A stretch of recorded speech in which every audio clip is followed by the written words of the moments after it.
So hello everyone, this is your Krishna from Women Today YouTube channel. So in this channel, we have been interviewing many women entrepreneurs across different cities in India. We're just traveling to different cities and we are doing offline interviews, and we are also doing online interviews across different cities and also across different countries in the world. So today's our guest is from Mumbai. Her name is Priti Gala and she is the founder of Prineel Academy in Mumbai, and she is an English teacher right now. So I welcome you, Priti Gala ma'am, to this Women Today YouTube channel. So kindly introduce about the kind of professional work that you're doing to the audience who are watching this interview right now, ma'am.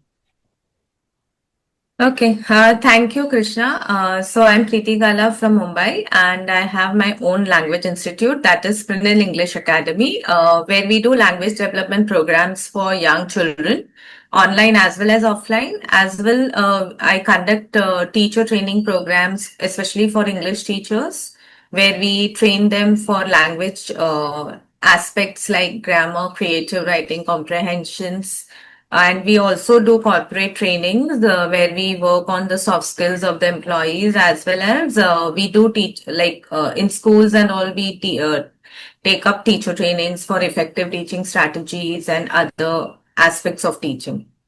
That's great, ma'am. So also tell us, ma'am, where did you get this inspiration to become an English language educator? You also teach and you also train other English language professionals. Teachers, So tell correct. us about it, ma'am.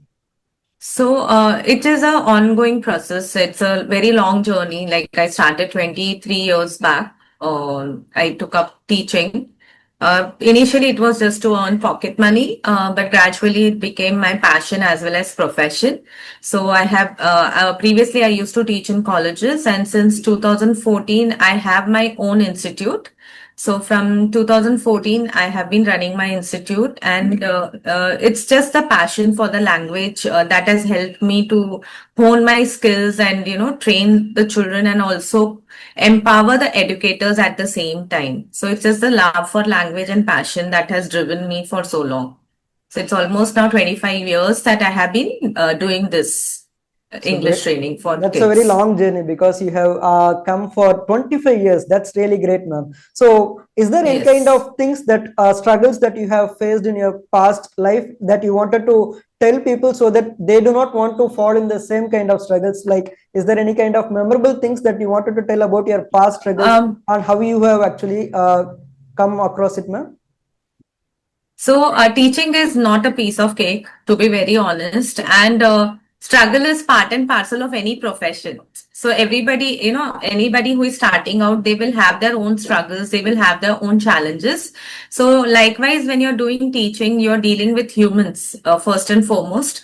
So, you have to, address the different, what we can say, personalities in the classroom. That is the biggest challenge because every child is a different learner. So trying to address them and giving the best what is possible in the classroom, that has been the biggest I would say biggest challenge, and that is something which you need to navigate as a teacher, which requires a lot of empathy on your end. So when you're teaching a class of 20 students, every child is different.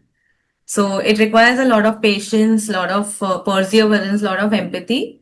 So that is one challenge that is ongoing because every year you are dealing with different set of students. So for that you need a lot of patience and empathy. And secondly, of course, you have to make your content very strong. You have to stand out. You have to be unique. You have to deliver your lessons. You have to bring your own USP to the table so that children can connect with you. Yeah, that's really great. You spoke about the empathy part because each and every student is actually a kid, because we don't want to make them in such a way that they're actually in the learning process, but also at the same time they're actually kids. So you are just understanding Yes. in the right way. Empathy is the right way to actually guide them. So also speaking about English teaching, grammar is the base for everything. So tell us, ma'am, how do you make actually this grammar very fun and engaging? And also tell us about Hmm. what are the common mistakes that students do in grammar, ma'am. So, yes, as you rightly said, grammar is the base. Like, without grammar, language cannot be learned. But grammar is not the end and be all of it. It is integrated with other skills. So, there is listening, speaking. But when you're asking about grammar, yes, in today's times, it is very important to hold the attention of the child. Otherwise, it becomes very boring and mundane if you're just going to stand in the class and say, okay, today we are going to learn this topic. This is the meaning of this topic, and here is the worksheet that you solve. So it doesn't work that way because kids need engagement, and we have to. What we can say, use multi-sensory approach in the class so that every child is engaged in one way or the other.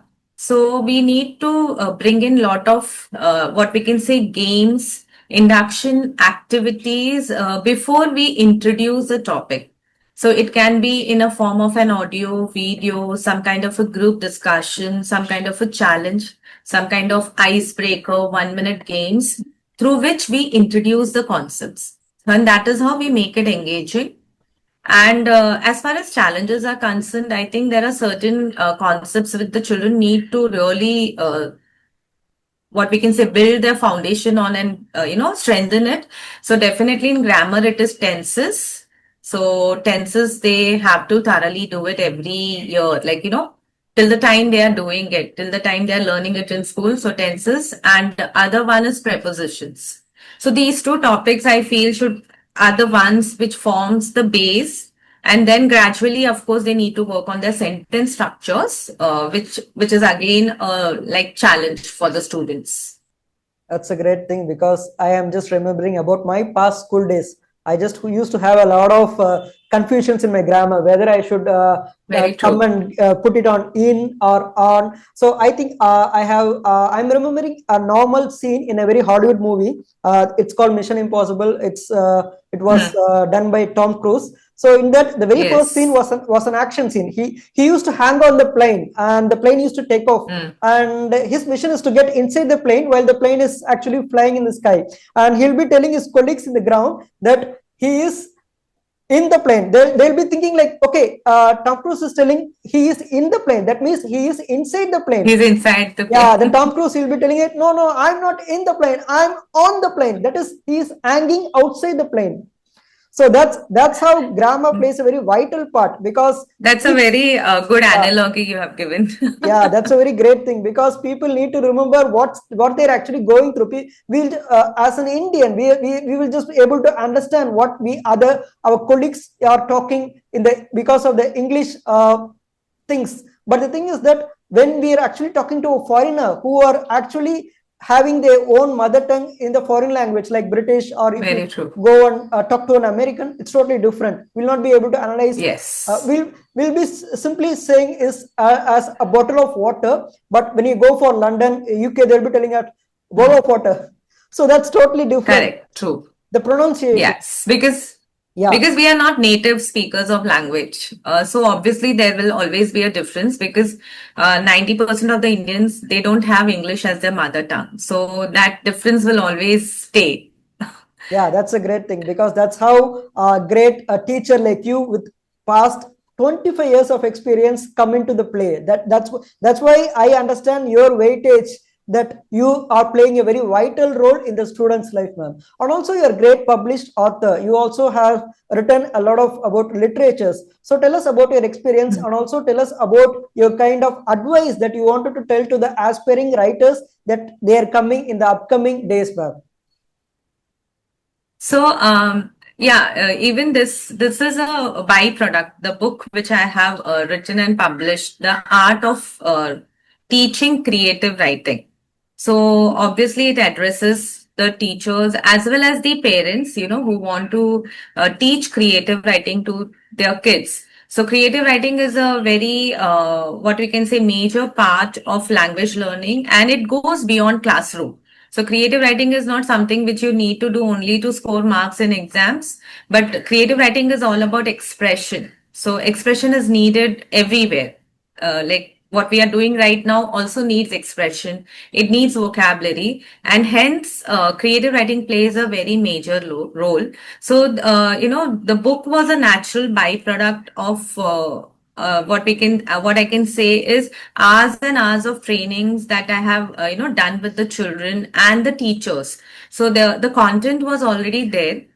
So content, I just had to put it in a proper structure, proper coherent way, which will benefit the teachers whom I cannot connect directly with, but I can connect with my book and I can share the knowledge, the tips, the strategies which are working in the classroom, the feedback given by my teacher trainees, like how they are loving the content, how they like the lesson plans and all. So that was a natural, what I can say, a byproduct that I thought of, compiling all the things that I was as it is sharing naturally with the teachers, and I put it in a form of a book. And by God's grace, it is doing well, and we have received a lovely response to it. So yeah, it has been a good journey, and there are many more ideas in the pipeline which I'll be coming up with soon. So one thing which I want to, if you are somebody who wants to write a book, so of course you need to have some content, or what I can say, something unique that you want to share with the world. So, it can be anything in whatever field you are in and you are good at it, and you feel, there is something which, if I share it as a book, will make a difference in in my reader's life. So that is the first point of starting. And then, of course, you need to do your research. You have to write consistently, and you have to make your content engaging and, different from what already is there in the market.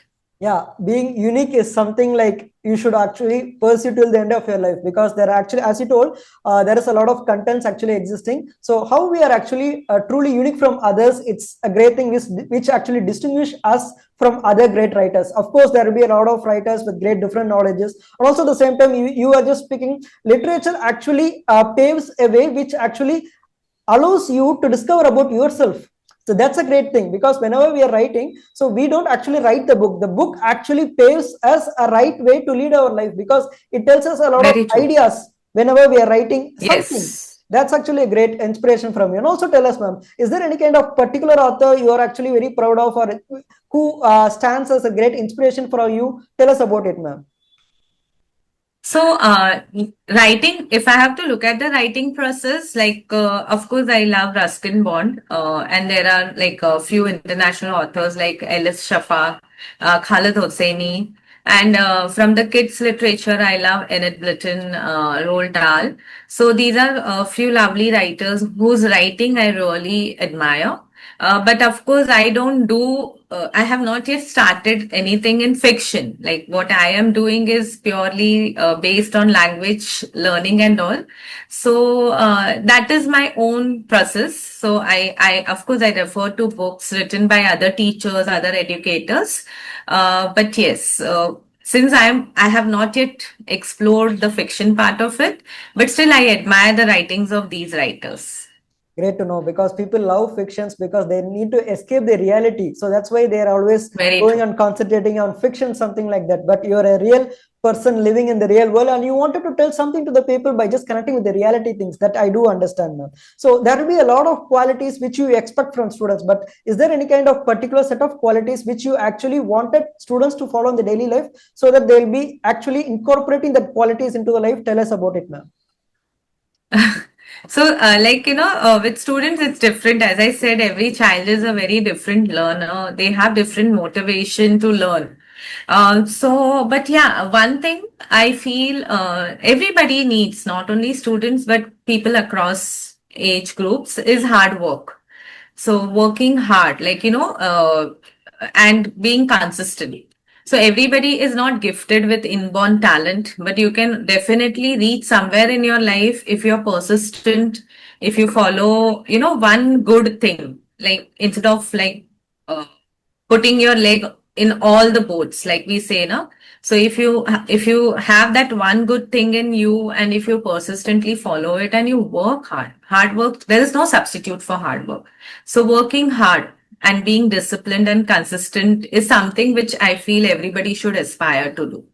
That's actually a great thing, because in the beginning of the conversation, you spoke about empathy. That's what is actually inbuilt within yourself. That's why you are able to speak in such a way that you're making students more comfortable. Even though they are coming to you, attending a class, you are actually teaching a particular subject, you're always making students feel in a very leisure way, that they don't want to take things too much seriously. Like, life is something like each and everybody is talented in some or the other way. They will not be, as you said, that no need to keep legs in each and every stream. Concentrate on one stream which you are actually, you think that you are totally perfect. You can just work hard. Of course, working hard doesn't come with in that easy way. It doesn't have any kind of substitute, but make sure you work in a way, in a stream where you actually feel that you are more talented in it. That's a very great message from you, ma'am. Also, speaking about my early life, of course, whatever the things that you have actually spoken, I have actually gone through that phase, because early in my school days, my high school was in biology. Then I shifted to engineering. I was an electronics and communication student. I pursued my engineering. Then I was totally into a different stream, media, right now. So that's why I was able to have a lot of things getting by great professionals like you. So this is how students can actually pave their way, because they may be reading some of the other subjects which is totally unrelated to the professional life which they are going to lead in the future, but some or the other way, it will be a kind of backbone. This education system will be in some or the other way a backbone. That's why they are just coming to you. And also at the same time, you are making sure that whatever stream you are studying, make sure that you put your hard work, and you make sure that you actually are really very eager in it. So it's not like you're very talented in it. You're actually having very kind of curious things that you wanted to have in your life. So that's how you can actually pave your life, which will actually ultimately lead to your success. That's a great thing, ma'am. So also one last message, one last question for this interview is very simple, ma'am. Via this interview, if you want to tell any kind of message, it may be to the students, it may be to the teachers, it may be to your colleagues or elderly people or middle-aged people or anyone in the world. What is the one particular message that you wanted to convey to the people via this interview, ma'am? So, I am nobody to give anybody a message, but I just would like to like how I do it is like follow the processes and be authentic. Be authentic. Follow the process. Don't run after easy things or find shortcuts. So there are no shortcuts to success. So I feel follow the process, be authentic, and take responsibility. I feel, that is what can make your life easy. Of course, that's As in, you can navigate the challenges even if they come. When you're following the right processes, it becomes easier to navigate the challenges also. Yeah, that's a very simple and very complicated thing, because you have spoken everything in a nutshell. Like, you have to take authentication, you have to make sure that you take the responsibilities. So it's each and everything which actually comes and involves in the very simple atom. An atom is some kind of thing which have everything. If you can break the atom, if you that's called nuclear fission, then it will create a great thing. So in the same way, you're actually putting everything in a very small thing. You should take the authentication, make sure that whatever things you do in life, it's authenticated, and also at the same time you take responsibility, because being a student, you should take the responsibility of studying good, pass your exams. Being an adult, you should make sure that you should take care of your family. Being an elderly person, you should make sure that you should take the responsibility and authentication of bringing up your child when in life. That's a great message from you, ma'am. So people who are watching this interview right now, please do subscribe to our Women Today YouTube channel. And today's our guest is from Mumbai. Her name is Priti Gala. She is the founder of Prineel Academy in Mumbai. And she's a great teacher. She has a past 25 years of experience. That's great. So thank you once again for giving me an opportunity to host you in this Women Today channel, ma'am. So it was a great inspiration from you. So thank you once again for having this interview. Today's your host is Krishna, hosting this Women Today YouTube channel. And today's our guest is from Mumbai. Her name is Priti Gala, the founder of Prineel Academy in Mumbai. So thank you once again, ma'am. Yeah. Have a good day. Thank you, Krishna. Thank you. Thank you, ma'am.